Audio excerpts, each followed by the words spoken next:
interpretation on today's call. A kind reminder to please speak clearly and slowly to allow for accurate interpretation, and also please state your names every time you speak, not only for transcription purposes, but also for the interpreters to identify you on the other language channels. And thank you so much. I will now hand the meeting back over to Sébastien Bachelet, Chair of EURALO. Thank you very much, Michelle, and thank you for the one who are already there. I know that it's already recorded, but it's also sent to other channel. I know that my colleague chair of EURALO, Eduardo Diaz, is already doing something on Facebook. That's great. Thank you for our two speakers. It's the first one of the year. We try something a little bit different, but we were very happy to have the agreement of Chris from RIPE NCC. He is a RIPE as a memorandum of understanding with EURALO, and we are happy to have one ILS coming and speaking to this call. I hope that other will be ready to give a presentation during our next meeting. I know that Olivier is not just wishing all of us a happy New Year, Lunar New Year, but he's also going to have a full dinner and a full night about that. Therefore, he may be not participating to the whole meeting. That's a shame. But if he's not here, I will try to take the floor when he will leave to help for the moderation of this call. Once again, thank you for joining this monthly roundtable run by EURALO. And Olivier, I give you the floor. You are muted, Olivier. Thank you very much, Sébastien. No, it takes a while to unmute. Thank you very much, Sébastien, and welcome to this month's monthly roundtable, the first one that we are, I believe it is the first one, isn't it, that we're having this month? Well, it is the 1st of February, 2022. Today we have two people that will be joining us. First, we'll have a presentation by Chris Buckridge, who has been with RIPE NCC, Réseau IP Européen, what used to be called Réseau IP Européen.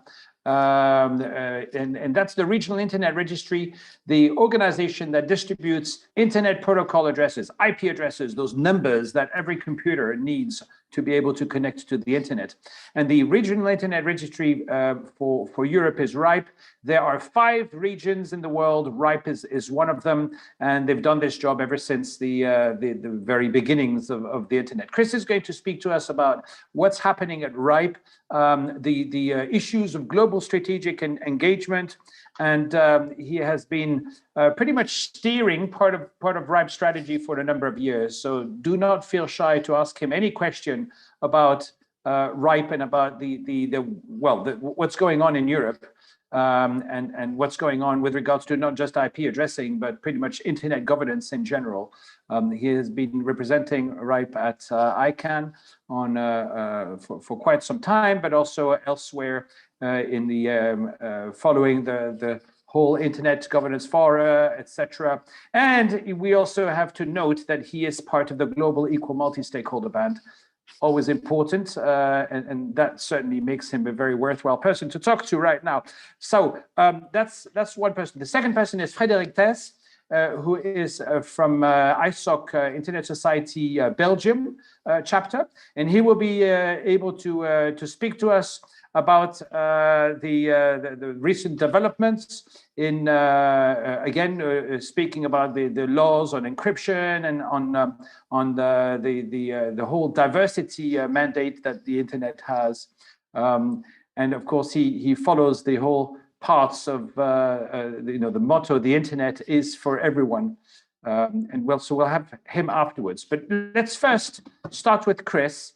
And I'm not sure if I can stay there, as Sébastien said, if I can stay the whole length of the call. Unfortunately, we've just ordered, so it will take some time for the food to arrive. But if I do want to have any kind of food tonight, then I need to run off at some point. And without any further ado, Chris Buckridge. Great. Thank you very much for that introduction, Olivier. Oh, and okay, someone else has my slides up, so that's great. Yeah, Chris Buckridge for the record, for the interpreters. And thank you to EURALO for the invitation to be here today and to speak in this. I think this is probably one of the first sort of RIPE NCC updates that we're actually giving this year. I think like a few others, we probably pushed back a couple of our events, our usual January events, in the hope that we might be able to get back to physical meetings. But it seems that's not to be the case. So we're still doing everything remotely. But aside from the fact that we're not actually having our physical meetings, I think this is actually a really interesting and complex and somewhat unpredictable time for the RIPE NCC and for the RAR system in general. And I think it makes it a really interesting moment to do a little bit of an update, not only on the sort of internet governance and regulatory scene, which I'll get to later in the presentation, but also about the RIPE NCC itself, about where the RAR communities sort of fit into the current internet governance scheme and how we see that developing. Sebastian's already had a quick look through my slides and noted I don't mention ICANN too much here. And it's an interesting point, actually, and something I hadn't perhaps thought too much about or realized myself.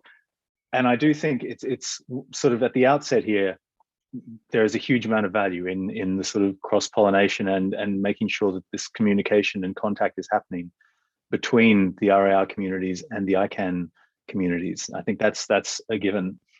And definitely as we engage with other stakeholders, really important.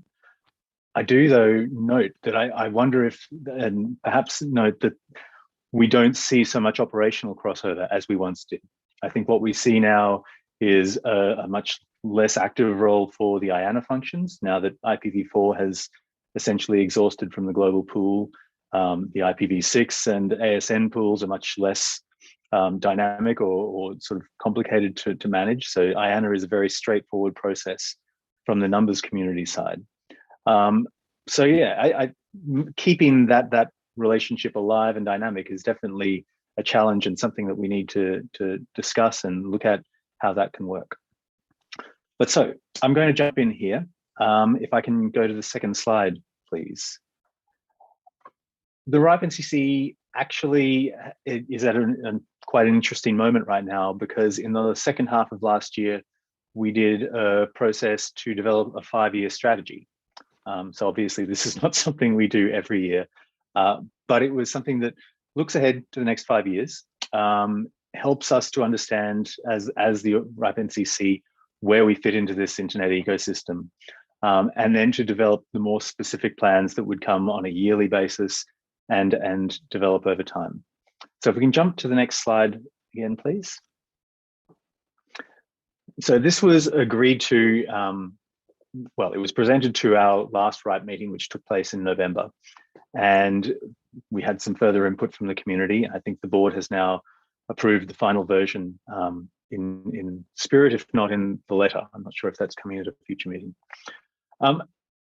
And I don't want to get too much into the details, but I think it's really useful to share sort of what the high-level strategic objectives were for the RIPE NCC. And it really highlights a couple of points that I think are worth making.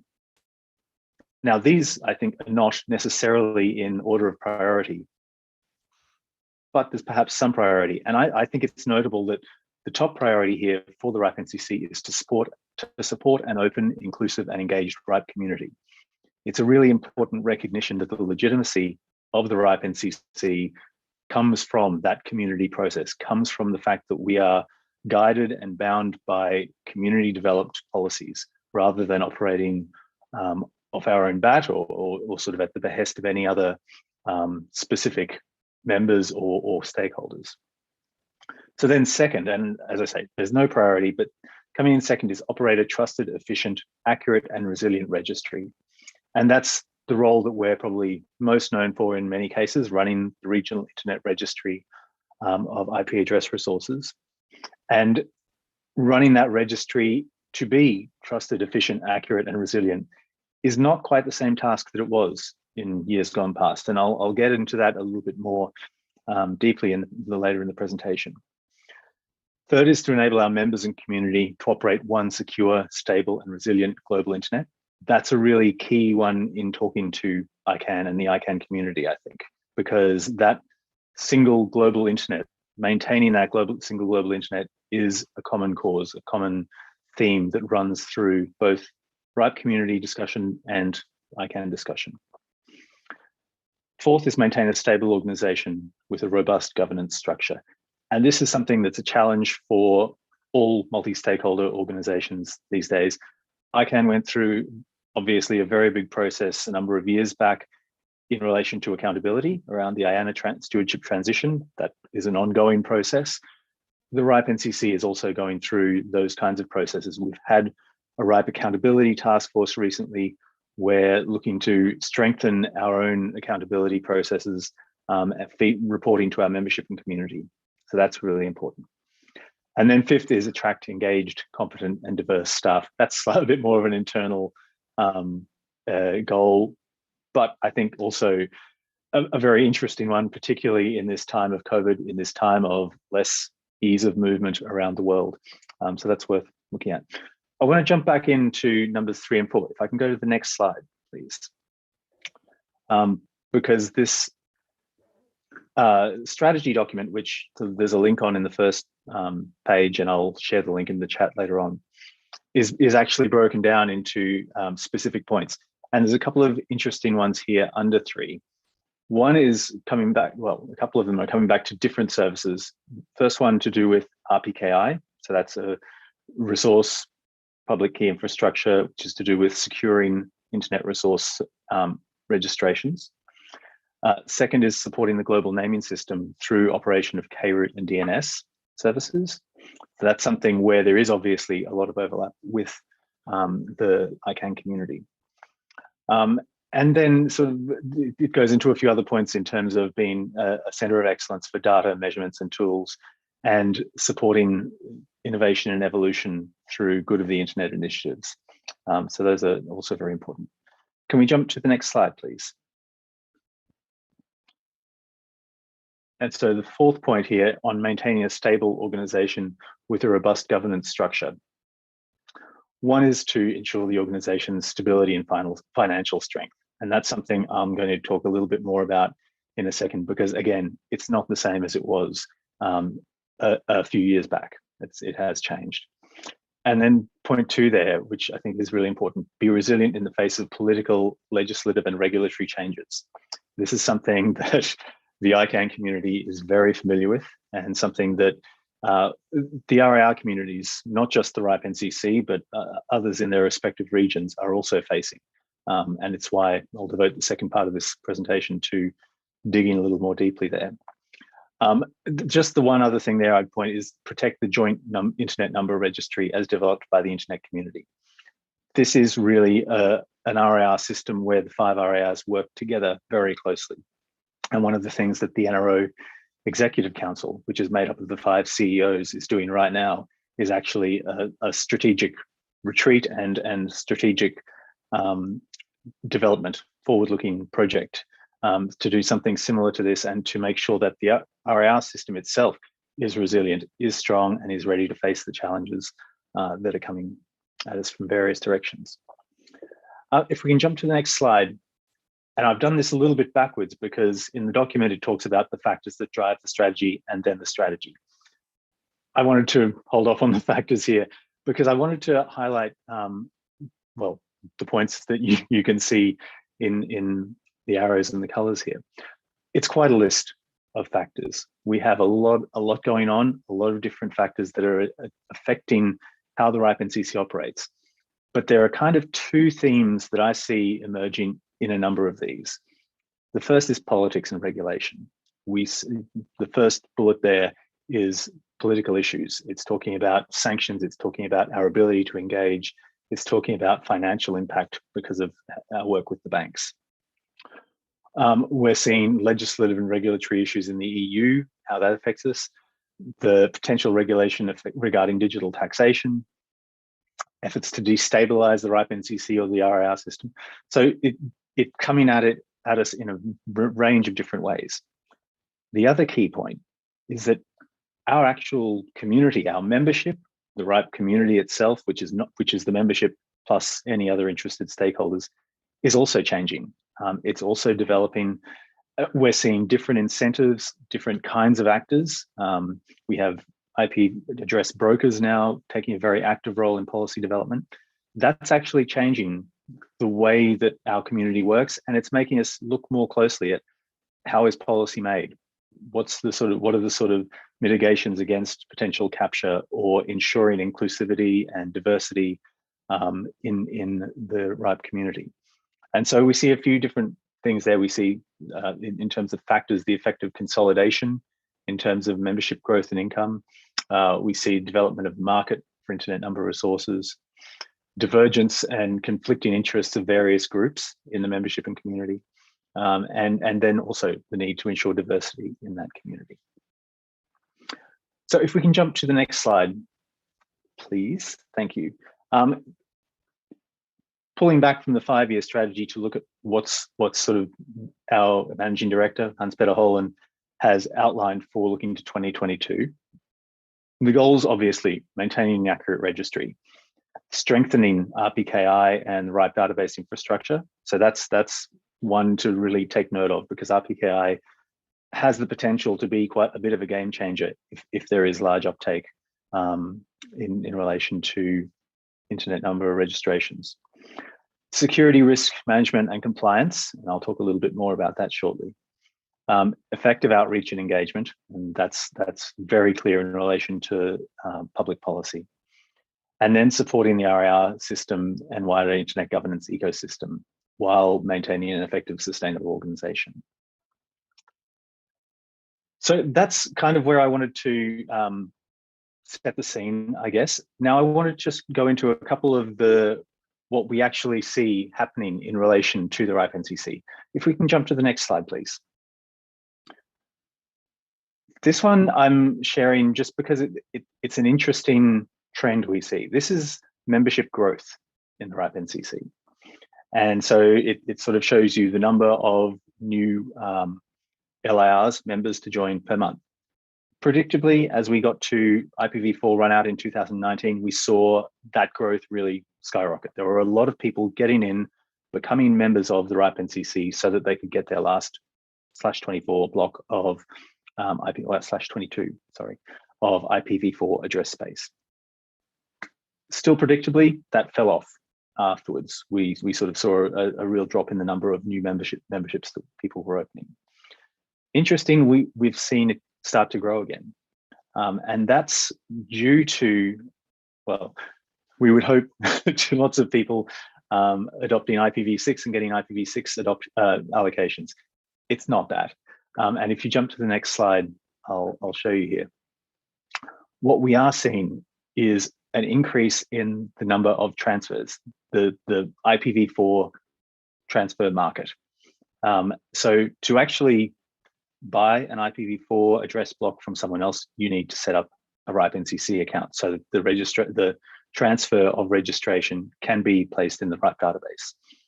Now, what we've seen over the last few years, and you can see from this chart of 2018, is that the number of transfers that the RIPE NCC is being asked to do. So essentially transactions, although the RIPE NCC doesn't have anything to do with the financial side of that transaction. It's just to transfer the registration. But that's significantly growing. We've seen that increase. And that's one of these factors that I say is driving change in the community, because as IPv4 addresses become assets or become things that can be bought and sold, that increases the incentives for fraud. It means there's a necessity for the RIPE NCC and the other RIRs to focus a lot more on due diligence, making sure that everything is above board and that all of the documentation is correct.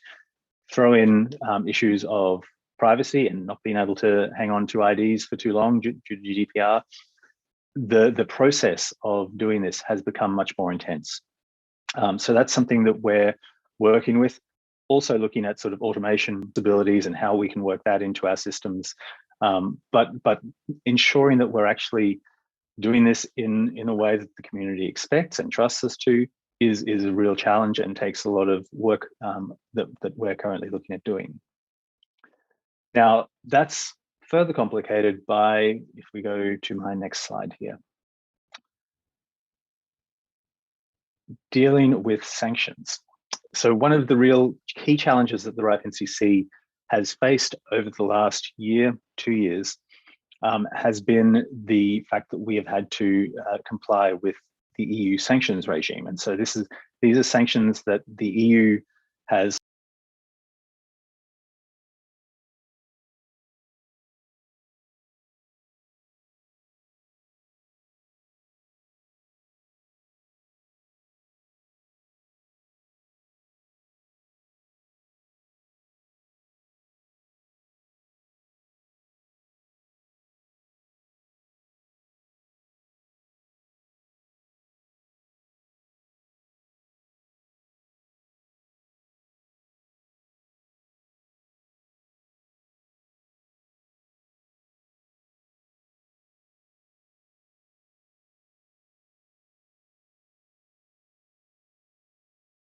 get more resources. Their registration is, that doesn't stop them using the resources they have. So that's a useful point.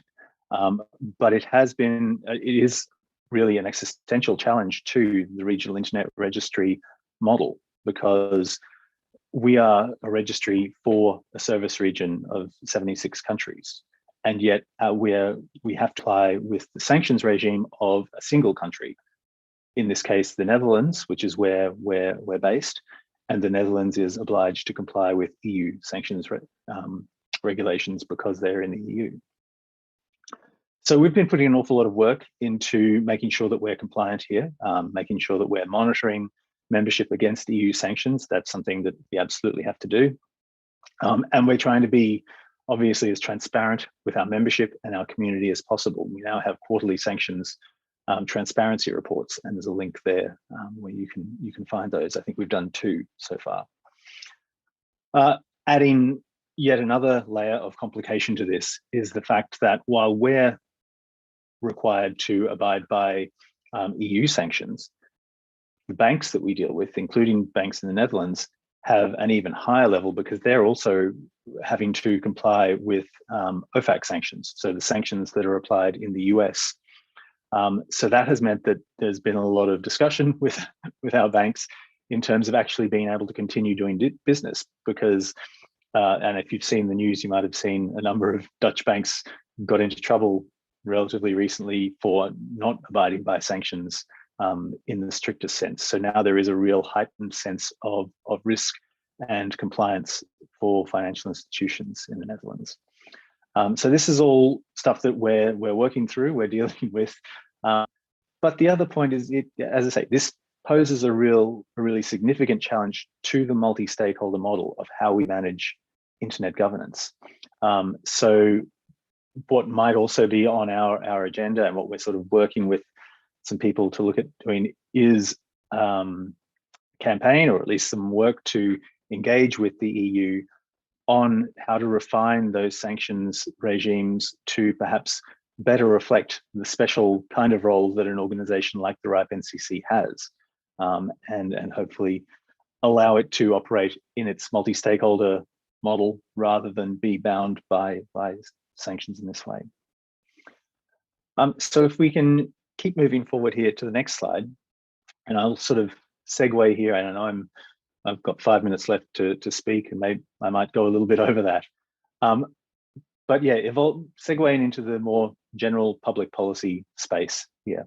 And it really is a very significant space for the RIPE-NCC. It's one of the big priorities that we have these days, is making sure that we're engaging with political issues and able to engage effectively.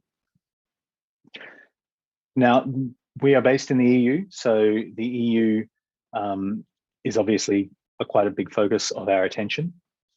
Also because the EU itself, the Commission, but also other institutional actors there, have become very proactive in their efforts to regulate the internet and regulate the internet in Europe, and if beyond, then so be it. One of the big things that we've been dealing with recently is the NIS2, which is the Network and Information Security Directive. And that's been particularly in relation to the root server system. And so this is something we've also obviously worked with ICANN on, also NetNode as another operator of a root server, to ensure that the Commission's original draft, which would have brought operators of root servers into the NIS2 regulation as operators of critical services, is not covered there, because essentially that would be the EU regulating the global root server system. And it would cause, well, many problems, I think not least of which is that it would encourage others around the world to also bring the root server system into their regulatory framework, the legal framework, which would make the operation of the current root server system very difficult. At the same time then, and so just to round out that NIS2, that's currently in final negotiations, trilogue, they call it, between the different actors in the EU, the Parliament, the Council, and the Commission.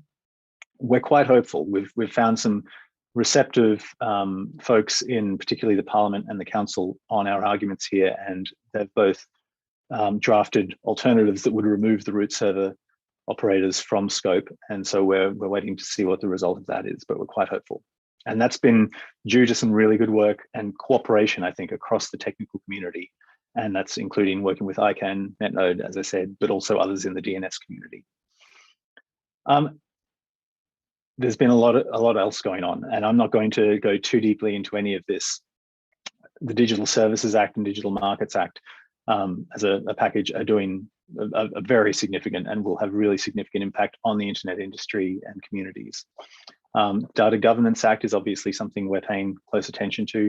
As with e-evidence, there's a directive and a regulation there, and e-privacy, which will have an awful lot to do, potentially have quite an impact on us and how we work with members and with stakeholders in the EU.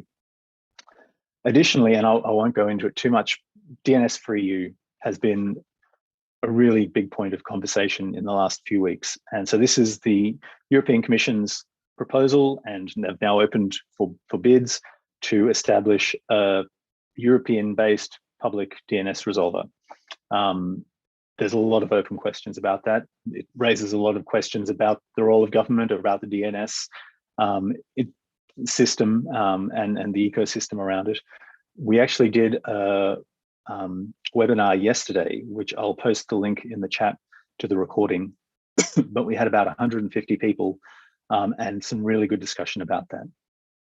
So it is really an interesting topic. And then also the Cyber Resilience Act is going to be published later this year. And so we're waiting to see what that's likely to include and entail. If we can jump to the next slide, please. Just got a couple more. There is obviously a lot more to our public policy engagement than just the EU. And I've kind of just listed here a few of the different spaces we're working in. IGF obviously is at quite an interesting moment. And as Olivier mentioned, well, maybe he didn't know, he was talking about GEMS. I'm this year, as of this year, part of the IGF MAG. So I'm paying even closer attention to what's going on in the IGF.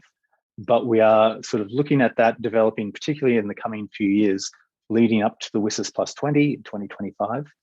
And we're also looking at the evolutions that are happening in relation to it with new actors in the UN, like a new tech envoy, possibly a new leadership panel that's being talked about. So there's probably, I think we expect to see some things change there. How they'll change, we're not sure. The ITU, the International Telecommunication Union, is also going through a very busy year this year. Unlike some other organizations, they actually postponed many of their big events and conferences over the last 2 years, which means that this year they actually have 3 really significant conferences, the WTSA, the WTDC, and the Plenipotentiary, which will be a lot of work for a lot of people, but is also a slightly risky situation if you're looking at keeping track of everything that might be coming through, keeping track of the sort of small incremental changes that could lead to expansion of the ITU's remit, or sort of stepping more into internet governance areas.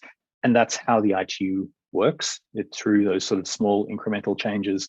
So it is a time for people to be paying attention to what's going on there. And then I won't go through the rest of these, but yeah, working with the OECD, who recently did some work on both DNS abuse and RPKI, routing security. Council of Europe, which is doing a lot at the moment, particularly around the Budapest Convention. And I know there were some discussions of that in the EU Parliament yesterday. League of Arab States, and of course, individual governments are doing an awful lot in this space in terms of new internet regulation. Russia, there is an awful lot going on there, which is very interesting if you dig into it. I know ICANN's own people have published some really interesting reports on that, so it's worth having a look at. If we can jump to the next slide, it's kind of my last substantive one. And it's really just to say the takeaways here is that first, global digital policy and internet governance is really increasingly complex. We're seeing a lot of different actors doing a lot of different things, planes intersecting, and keeping track of it is both important but increasingly difficult. We do see a lot of governments, particularly, I guess, the Western democracies, I guess you'd say, referencing that principle of maintaining an unfragmented internet. It's not always something that's reflected in the regulatory or legislative initiatives they take. That fragmented approach to governance, it's still there. And by fragmenting the public policy landscape and ecosystem, that also risks a fragmented internet. The multi-stakeholder model really remains our best defense against that fragmented approach, best effort to ensure at least some level of alignment to maintain a single global internet. But the multi-stakeholder models require multi-stakeholder engagement, and that's particularly after 2 years of no meetings and Zoom calls, I think is a real challenge, not just for the RARs, not just for the technical community, not just, really everyone is faced with that challenge, something we need to work on. I'm going to go through two final slides very quickly, just because I think for this community it was worthwhile highlighting. One is the RIPE NCC Community Projects Fund. You can read the slide yourself. It's a 250,000 euro fund that we give out each year for projects done for the good of the internet. Around mid-year June is when the call for applications goes out. So I really encourage you to follow that if you're doing work that could be described as for the good of the internet and could use some additional funding. And then to the next slide, please. Last one here is we also have e-learning platforms, and I've included some links there. There's even a QR code, but this is something that might be useful. I think for this community, we're sort of expanding our range of e-learning courses, and if everyone's sitting behind their computers on Zoom calls, this is the time to jump in and do some of that. So yeah, let me know or please reach out if you've got any questions about that. And that was the end of my presentation. So I'm more than happy to take any questions or just discuss in general. I saw there was some comments in the chat, but I didn't have a chance to read them. Yeah, thank you very much for this, Chris. It's Olivier Crépin-Leblond speaking, and thank you for this very interesting presentation. We're now going to open the floor for questions.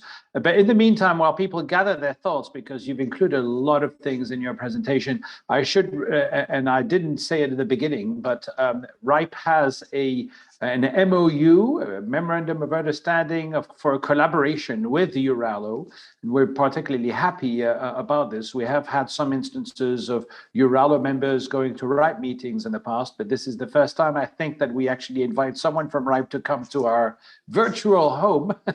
Hopefully, I think I've been before, Olivier. You did, yeah, you did, but I think it was in person, wasn't it? It's an ICANN meeting. Maybe. Yeah. The first time we see you on the screen, and of course, it's been quite some time since, as you mentioned, we've been far away from each other for quite some time on this. Just two quick questions. One was to do with the relationship between RIPE and actually the regional internet registries and ICANN. I know that do have some people that are, I've noticed that are newcomers and some fellows. whole relationship between the address supporting organization, the number resource organization, and the regional internet registries? Briefly in 30-second tweet. Just before, Chris, you jump to this question, I just wanted to tell you that I put the link when you were talking about any document, therefore you don't need to do it again. I hope that I didn't make any mistake, but I have done the job. Thank you. Thank you very much, Sebastian. Olivier, I can try and answer that quickly. So yeah, the address supporting organization is one of the key supporting organizations in ICANN. The NRO is the number resource organization, which is the 5 RARs working together. It's an umbrella organization for the 5 RARs. The NRO fills the role of the address supporting organization. So in a sense, they're one and the same, but they are in another sense somewhat different.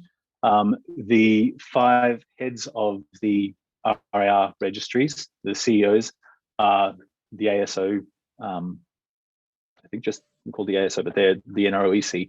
Then there is also the ASO Address Council, which is selected from 3 members from each of the 5 RAR communities. And so they also then undertake tasks such as, I think probably most importantly these days, selecting the board members for the ASO seats on the ICANN board. And the real link there, it certainly historically has been that ICANN runs the IANA functions, which is the global pool of the IP address registries. And yeah, as I say, I think as what are both called ISTAR organizations, we have a lot of common ground and common purpose in engaging. So that's that, I guess. And also a second quick one, which is to do with, you've mentioned about the ITU and some countries that were looking at alternatives to the multi-stakeholder model. Is there an increase in this in recent times? So what I've seen, I think, there are obviously countries who've long been pushing for a more centralized or more government control of internet governance. What I think we're seeing is a shift in the Overton window. And so the Overton window is that concept of the window of opinion that is regarded as acceptable. And I think what we've seen is that window of acceptable opinion and thought shifting, where once you sort of had even, you had a significant number of countries sort of really buying the idea of, okay, we need to hands off regulation. There's no need for regulation of the internet. Let it grow, let it flourish. Even a lot of those countries, and this is, like I say, the EU is perhaps the most active or one of the most active legislatures we're seeing in regard to this, are saying, okay, no, we need to regulate here. Now, we, to different degrees, we'll work with a multi-stakeholder model, we'll work with the community, we'll open it up to consultation. But at the end of the day, what we're going to end up with is some more governmental control here. Now, I think at the same time, what some of those other countries who've traditionally pushed it, and I mean, Russia is, I guess, the classic example. They've pushed very hard in the ITU. I think their arguments have been tempered a little, and they have shifted closer to what others might find more acceptable. So I think that's a challenge for all of us, is that we do need to shift our technical community, ISTAR community mindset a little to, okay, there is a real need here. There is a real general understanding of there must be more regulation. How do we want to steer that? What influence do we want to have, and where do we want to end up? Because I think we know where we don't want to end up, and we've spent a lot of years telling people where we don't want to end up. But now we need to actually come up with some more positive ways forward to solve this. Right. Thank you, Chris. Now let's go over to the queue. And first we have, and I hope I've got the order right on my screen, Shiva Subramanian Muthusamy.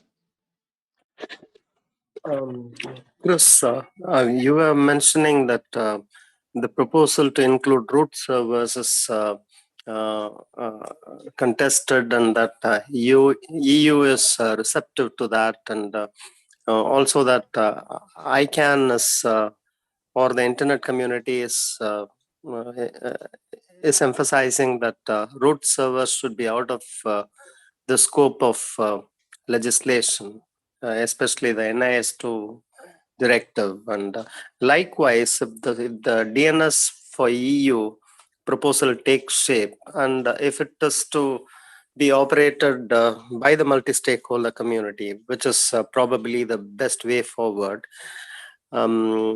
shouldn't the internet community emphasize that the DNS servers should also be, that is, the DNS resolvers should also be excluded from the scope of legislation? Do you see that happening? Well, I mean, I think this is a really interesting discussion, and I think if you in the webinar yesterday, there's obviously a very strong contingent who are saying this is not a role for government. We don't need to see the EU taking this role in relation to the DNS. I do think there's a really fundamental difference between the root server system and the ecosystem of resolvers, public resolvers that are out there. They're not multi-stakeholder for the most part. I mean, they're run by private organizations, Google, Cloudflare, but also by ISPs themselves. A lot of ISPs have their own resolvers.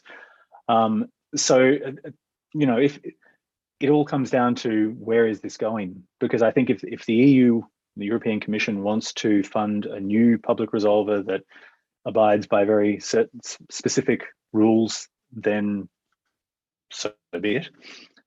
If that then transitions to we're going to make users in or operators in Europe use this resolver rather than any other resolver, that's a very different proposal. That's I think where there's a lot of concern that that's where it could end up. So yeah, it's definitely a discussion that's ongoing. And as I say, we had a bit over an hour's discussion about it yesterday, and I don't think we came anywhere near solving the question. And I think the Commission at least is powering ahead. They have this tender out, so I think that's likely to go forward. Very interesting. Thank you, Chris. Wolfgang Kleinwächter is next. Okay, can you hear me? Yes, we can hear you. Welcome. Okay. Yeah, thank you, Chris, very much. And I also recognize, like you, that the political environment for internet governance has changed dramatically in the last 5 years, which is not a surprise because internet governance isn't anymore a technical issue with some political implications. It's now a political issue with a technical component.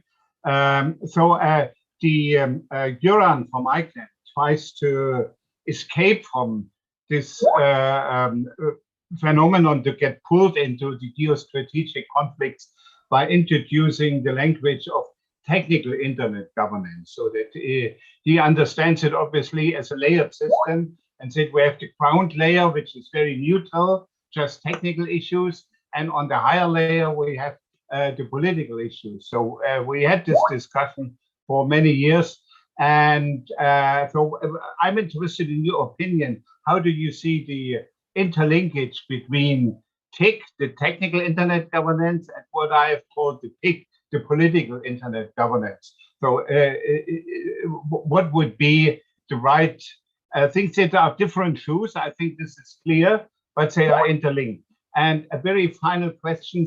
Just recently, the European Commission published a study on DNS abuse, which also has recognized a lack of regulatory frameworks for the management of the DNS. Do you have any first comment on this new study, which was outsourced but is managed now by Thomas de Haan, who was a former member of the GAC? Back to you, Chris. Thank you. Yeah, thank you, Wolfgang. On technical internet governance, I think if your hope in defining and sticking to technical issues and the technical internet governance was to avoid the political sphere, that is not a working strategy.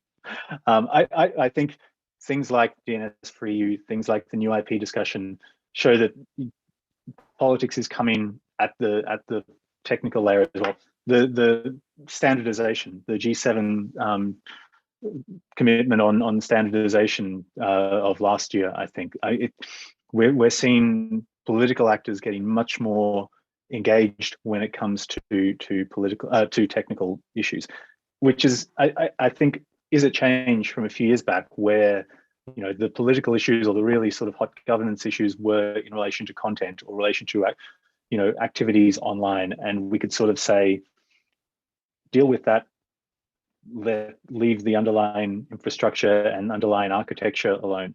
Now we're sort of seeing that actually both are happening. So it's good to sort of focus on the remit of organizations like ICANN and RIPE NCC, but it's not going to prevent us from being dragged into political debates and discussions, I don't think.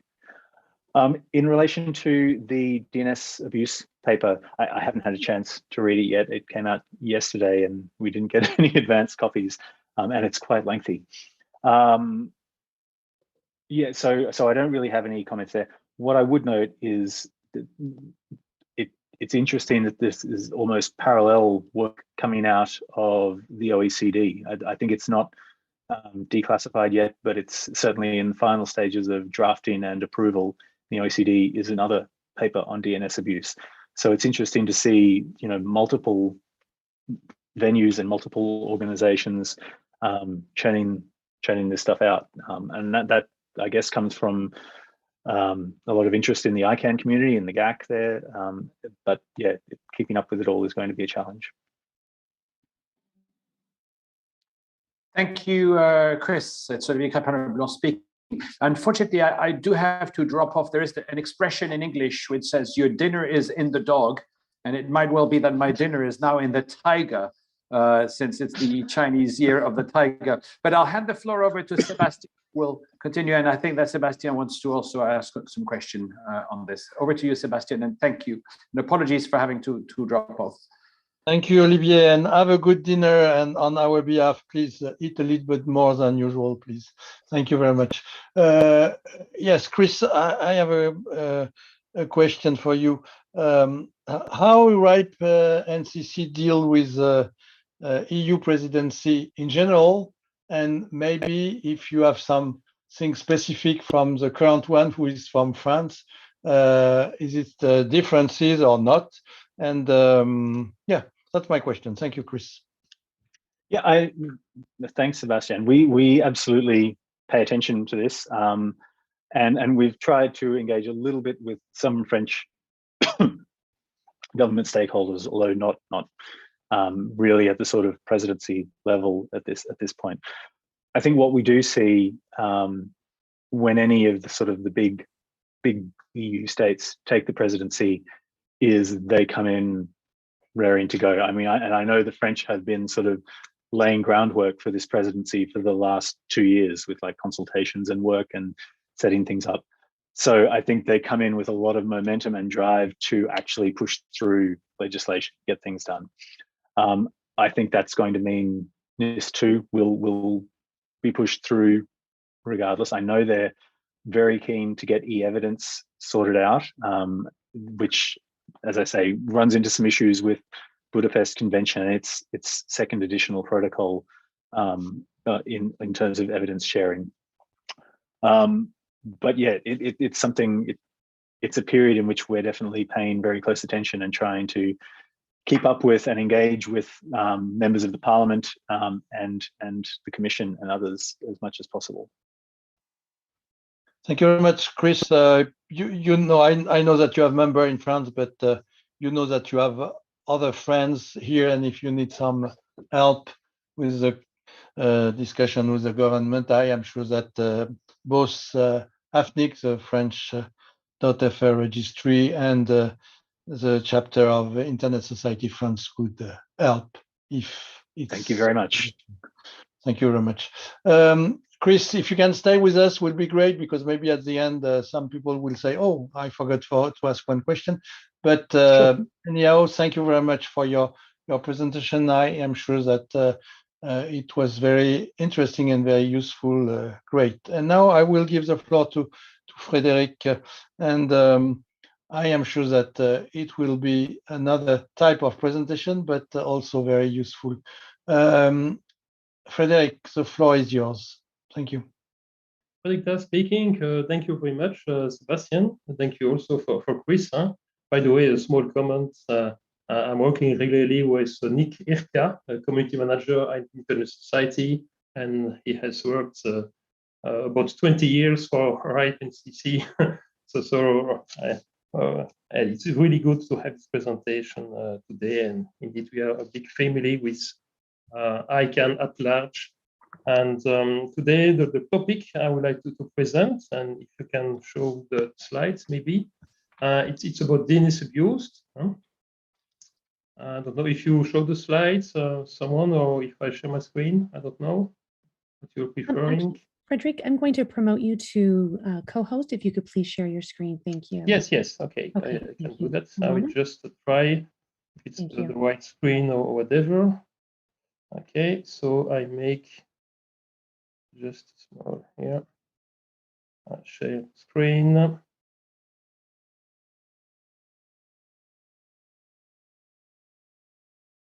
I need to show which screen is showing. Okay. Then I need to have the presentation of on the right screen. That's not always that easy. No, that's not the right screen. I will try another way.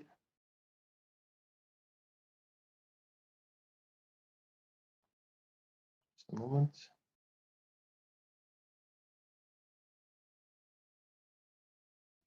If it's easier, I can take, if you can. Okay, I'm just taking one screen. I had two screens, and okay, it is always showing not the right screen. Okay, you see my screen now, I guess, huh? Yeah, everything okay. Go ahead, please, Frederic. Okay, thank you. So the presentation of a tool, I will first explain the motivation, what motivates us to launch these projects, to present the tool in a nutshell, then a small demonstration, and something I would like interactive with you is about the next steps and the challenges, and to get your feedback. Project motivation first. So our ILS wanted to contribute to the global effort for better internet by offering a tool that addresses the priorities of internet users. And from a survey we made, understanding the priorities are in order the access to the internet. But as soon as you have access to the internet, you are facing security, privacy, trust issues, and then content related and services are coming afterwards.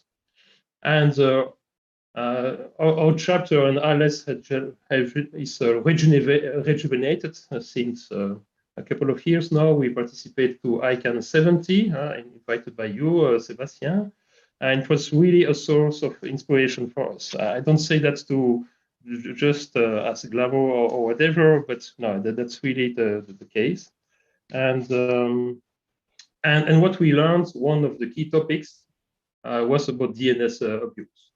And it was also confirmed by the latest ICANN 72.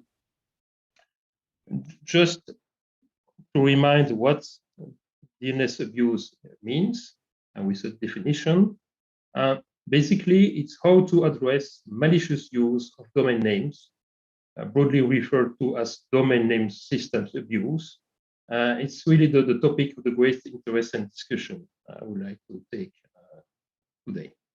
And DNS security threats include 5 broad categories of harmful activity: botnets, malware, farming, phishing, and spam.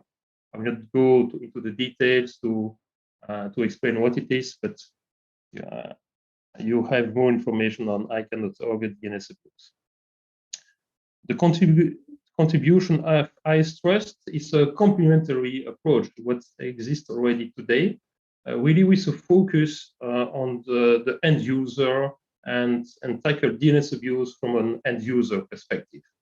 So it's not related to all things we are doing from a network point of view or from organizations and other initiatives like DNSSEC. It's not that. It does not replace neither the initiatives to secure websites and email servers that remains a necessity, but it's really a complementary approach focused on the end user. And how it works, if I'm a user, internet users, I am receiving a link as tonight, okay, you have a delivery, mondial relay, please go on this platform to check delivery of your packet at home. Yeah, if the website looks suspicious, I can find out by checking on the web browser when the domain was created, who is the owner of the domain, is the communication secured, etc. A few really key information in just one click. It is a browser add-on. This add-on is a freeware, has data privacy by design. Not any data is captured. It's also open source. The code is available to anyone. It's copyleft license, so you can reuse the code, extend it, etc. And it has been already published on different platforms like Mozilla Firefox, Google Chrome, Microsoft Edge, and Apple. Yeah, we are in the process. It should be published pretty soon. It's also multilingual by design and currently available in English, French, and Dutch. Just takes the language of the browser. The current version supports all GTLDs and a few CCTLDs. Thanks to ICANN, we have AirDAP protocol, for example, being standards used by all GTLDs. That's really practical. It's not the case for a country top-level domains. I can make a short demonstration how it's working. Here, just two websites. I take Belgium.be. Is that a commercial website, or who is the owner of the website? So public authorities or a company? Yeah, just with one click, I can see that the domain is DNS SEC certified, exists since more than 25 years, and is owned by the first minister here in Belgium. Also about the security, it's using recent version of TLS. The communication is secured and the certificate is signed by this authority, just with one click. And it's also the approach and the fact that people click there just to ask a question and think just a couple of seconds to think about, okay, if the website I'm visiting, can I trust this website? I have another example. I don't have anything especially here about the owner, but there is no, on the right side of the screen, there is no known domain owner, and even the communication is not secure. Okay. I can take the decision myself, and I trust this website or not. Taking another example, I was looking for EURALO. I type EURALO on Google. I go to a website. The website EURALO, yeah, I can see. I'm coming at largeicann.org, and the little V you see on the screen, it's DNSSEC. It's a signed domain. Now, when I ask to people about DNSSEC, they don't know what it is and how to check if the domain name is of the information they're receiving from DNS are signed electronically. We can see that it's the website is existing since many years, and the certificate is also ICANN. Los Angeles, California. Another example, it's also useful for domain name holders. I just take an example I know. It's Welsh edition. They took a domain name, but it was the communication agency that has registered the domain name. That's quite a common practice, but they have put themselves as domain owners. After a few years, the company fell in bankruptcy, and it was taken over by another commercial entity, and they were not able to get back their domain name. And many, I see different companies, they are not aware of the fact that the ownership of a domain is not because they pay for the domain, that they are owner. And this tool can also help to see who is the owner of the domain. Also to be noted, many fake websites, fake e-commerce websites. Here you can see that the look and feel is really quite the same. And And we can observe that those fake websites, you order, you have huge rebate at 50%, but you never get the products you have ordered. And most of the time, the owner of the website is hidden behind the who is privacy or behind a company, here in this case in Bahamas. Last example, it's also about phishing and farming. You can receive an email from no reply at apple.com with link to no reply -apple.com. But when you arrive there, it's not the official website of Apple. It's just a copy of the website, and you can be abused that way. And you can see here, it's the website has been created a few days ago, so not for really safe activities. Those are some examples here. The next steps and challenge now. In the next steps, we would like to engage users to play an active role in fighting DNS abuse.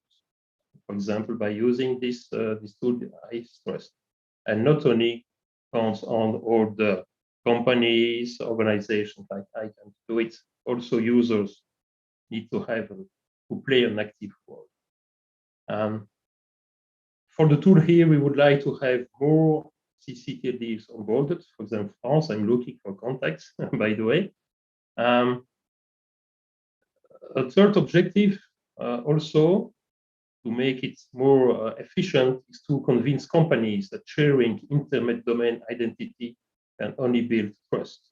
If you go on the website and you don't know who is the owner of the website, how can you trust if you don't know to whom you are talking? That's really difficult. And we would like also this project to promote DNSSEC. For the tool itself, we have some ideas here. For the extensions, more languages, more CCTLD, more support for mobile, emails, also for the email phishing, finding similar names, what we name also typo squatting, and link with other directories. We're using COIS or other reference, but we can have other registers to take information about companies, for example, and domain names, and to display the information.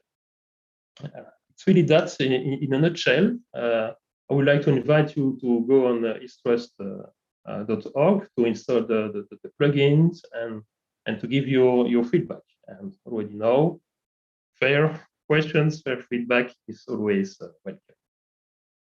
Thank you. Thank you very much, Frederic. Very interesting. I think when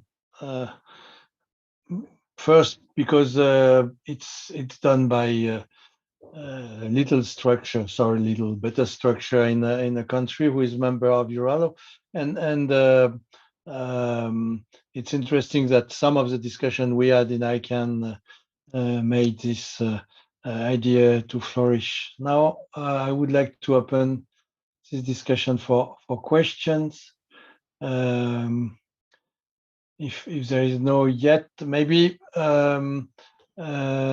Frederic, you talk about where it is already possible to download. Is it the same for both Windows platform and Apple platform, or there is a differences also here? No, it's really the same. So it works for Windows or Mac. Both has been tested. A version for Safari will be shortly available, but it works with we test with even other browsers, Opera, etc. It's also working with those browsers on Mac or Linux even has been tested. So Linux, Macintosh, and Windows. Great, thank you very much. Next question, I have Shiva Subramania. Go ahead, Shiva, please. Yeah, the ISTrust application should be retrieving information probably by API calls to the registry's database, registrar's database. Have you encountered any difficulties with regard to any registry or registrar with respect to access to even the public data of called by the API? And and also the second question is that if you had a overview of the data that you have retrieved so far, or the users have retrieved so far, what do you see any data accuracy problem, any information accuracy problem with respect to location, name of the organization, etc.? Okay, so there are three questions. So the first one, thanks to ICANN, as I mentioned, we can use LDAP protocol. One important thing, as we want to have this tool, as Sebastian mentioned, right? It is developed by a small organization. We cannot have servers, central servers. It is really a distributed architecture. So it is directly the plugin in the browser calling the different services. And the first one is IANA to know, okay, that's a .NET or that's a .green, for example. From where do I need to get the information? That's the first one. But everything is managed, or almost everything is managed from the browser itself. We had difficulties for country domains. For Belgium, we had a partnership with DNS Belgium. There is a public API. For the Netherlands, we have good contacts. There is no uniformity there. So the first obstacle is that each country, we need to have a specific interface per country. And for some countries, there is no public API. It is possible to get information from online tools, but that's really heavy software then on the laptop of the end user or the device of the end users, and we don't want that. Sometimes it's even not possible. So yeah, we have some technical difficulties. So that's why for France, for example, I would like to know, is there a public API or protocol that we can use from the browser to directly take the data? For other countries like Germany, they don't want to have even this kind of service. So if you have a domain name in .de for Germany, there is no way to answer who is the owner of the website. The information I receive, it's only the owner that has the right to ask about his own data. Yeah. And the third question you had, can you what was your third question, Shiva? I think that's what Shiva. I can't immediately recollect, but I have a supplementary on the first part based on your answer. Okay. From what you have said, it looks like it's not like you have a application software and you launch the software and then it starts working from day one, but you had to physically contact each and every registry, each and every country, and probably in the case of CCTLDs, and if it's for GTLDs, you will probably have to write to or reach out and establish relationship with each and every registry to make this work. Is that the case?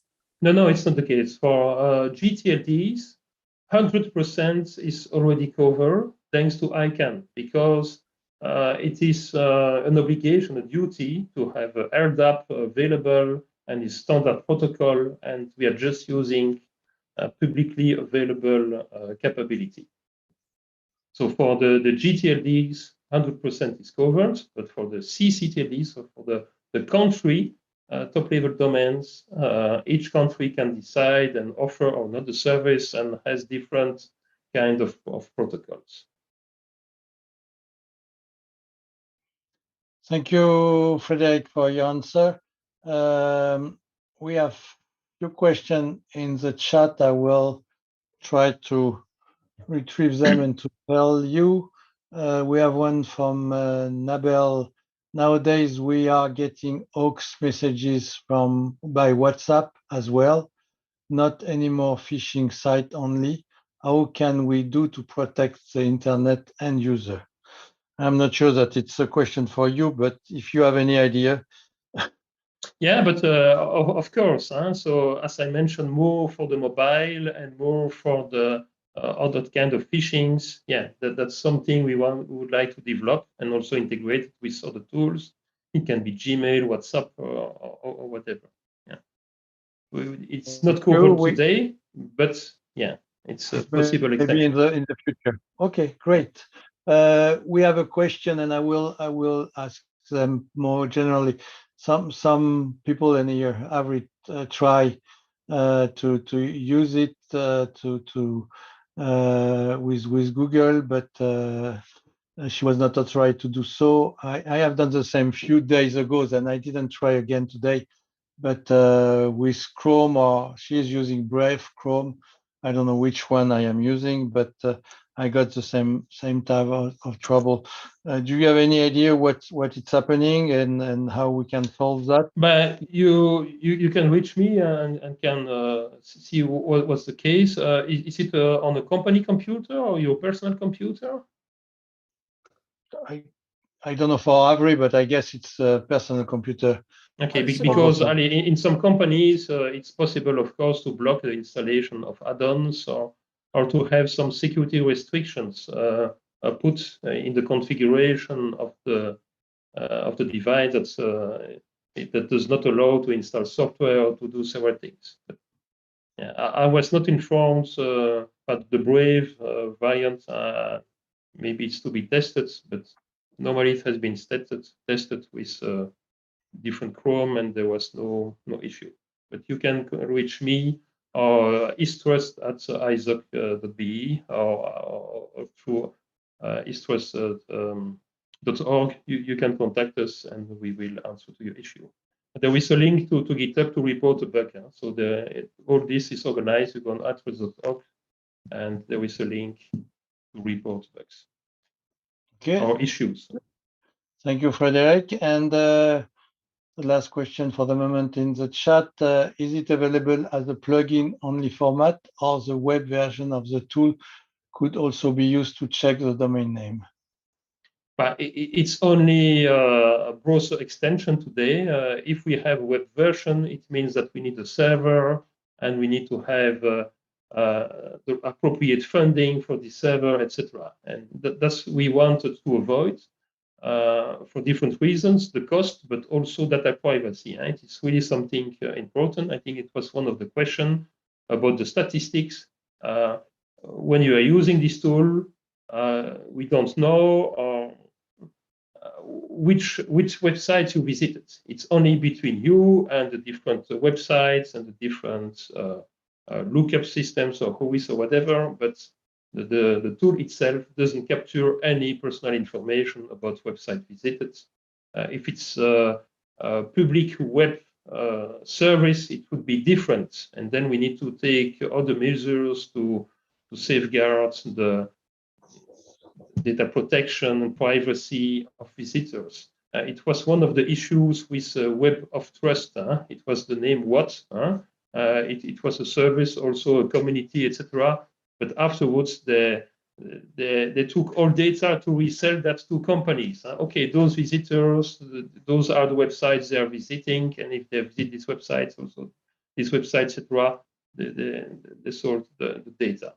And for this, with open source, yeah, it's more difficult with a central web server on top of the cost issue. Thank you, Frederic. And I have a question from Shiva. Go ahead, please. Yeah, I remember the other question. Based on the data that you've accessed so far, and that is your users have accessed so far to determine the validity of the domains, have you studied the degree of accuracy of registration data? Do you have an opinion about the level of accuracy of available registrant data? Currently, from what we have observed, when there is data, there is a good accuracy, but there is not always data. For some domain names, no data is available for domain names. But that's a separate discussion. A good discussion is how to reinforce the process to have accurate data,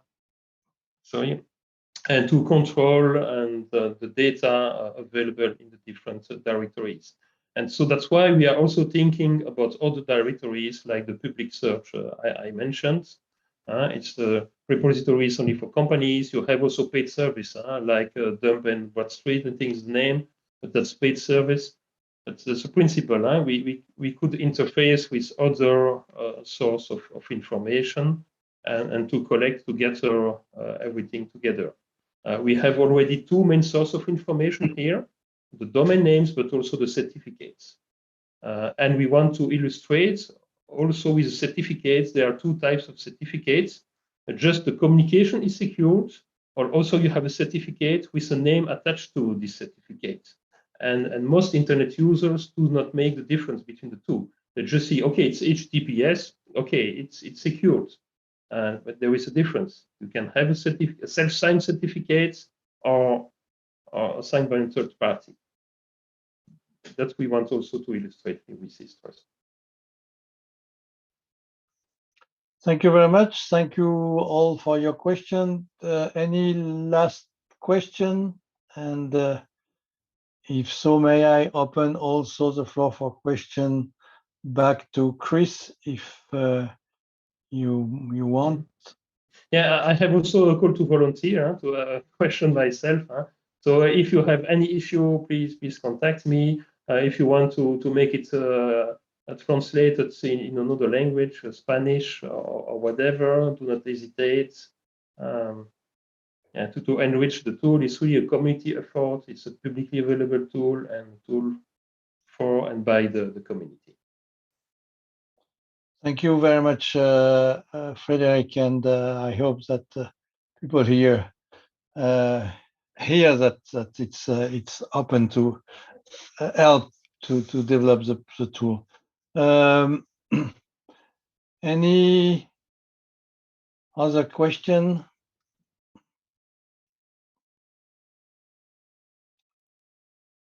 If not, I will not take more time, but I would like really very much to thank both Chris and Frederic. Two type of presentation, but I thought very interesting and useful both. I hope that Frederic, you will be able to develop your tool with the help of others, and that it will be a good success. I am sure that it could be interesting to have such presentation for more people, but at least now with the recording, our colleague from other EURALO could go and try and use it, and it will be great. And as it is almost the first, no, it is the first time, I guess, that one at-large structure come with a tool to be presented to us. Even if it's not to present a tool, but your activities, please, member of the EURALO, feel free to reach out to staff or to myself, and we will try to accommodate you for a next time meeting for a presentation. It will be great. Chris, thank you very much. I feel that it's a very useful exchange and discussion. We need to find better way to communicate, but I think it was important to see where we are with the IP addresses in general. I would like to take, as we have 2 minutes or even 10, but one question to you, Chris. Can you tell us a little bit, if you agree, where our colleague from Africa are with the situation against the Chinese company would take them into big trouble. And I guess when we take one part of the family in trouble, I guess the whole family is in trouble. And I feel that I was a little bit, even if I am not in the IP community, I feel very bad on what was happening there. If you can, if you have some, where we are with that and any information, if you wish. I probably, sure, yeah, no, I mean, I probably don't have much more to say here. I think, I mean, probably for those on the call who aren't familiar already with the situation, there is a very large member of Afrinic who is suing Afrinic, the registry, because Afrinic had frozen and then withdrawn the registration on their IP address resources because the member was based in China and was using those addresses to connect customers, VPN customers outside of Africa. And that was a rule and a policy that was set in place by the Afrinic community that wasn't allowed. So the Afrinic registry pulled it back. There's a legal dispute going on, and that's still in process. I think there have been some small wins on the board for Afrinic in the recent past, the last few months, but it's deep in the weeds of the Mauritian legal system now. So there are many different aspects to the case, and it's ongoing. So we don't comment on it really. I mean, I think, as you say, this is something that, while we certainly don't want to interfere or get involved in Afrinic's business there, it is something for the whole registry system to look at. And I mean, we know, for instance, at the ITU last month, at the Council Working Group on the Internet, a Russian submission there actually highlighted both the RIPE NCC's challenges with sanctions and the Afrinic legal situation as examples of why the Russians feel that these governance structures should be taken over by UN, by or intergovernmental agencies. So it is definitely of interest to the entire community. I think it also, as I sort of mentioned a bit in my presentation, it's a reflection of that changing community. It's a reflection of the fact that IPv4 addresses are now really a very valuable asset. I think going up to something like $50 per address on the open market now, depending on the prefix that you buy. That changes things. It changes the relationship between members in the registry, between different members in the community, and it sort of brings these kind of, the risk of these kind of situations becomes a little bit more prominent. So we're definitely watching very closely. Before I sign off, I should also, and I should have mentioned this in the presentation, the next RIPE meeting will actually be the 16th to the 20th of May. And we're hoping, knocking on wood, crossing fingers, that it will be in Berlin as a return to physical meetings. So, and that will be followed the month after that by ICANN in The Hague. So there's going to be a lot going on in Europe, hopefully around the middle of the year. But yeah, thank you. And I really enjoyed presenting here, and the questions were really interesting. So thank you very much.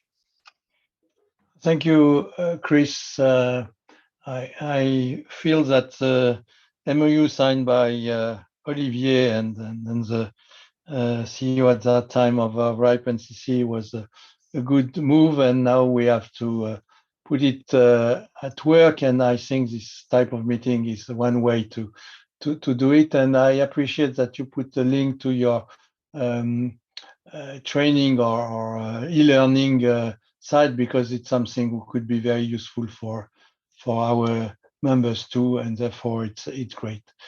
Okay, I will thank you every participant, and once again thank you staff for organizing and monitoring this meeting. Thank you for the interpreter in both languages, Français, Espagnol, Ruski, and English, and thank you very much, both Frederic and Chris.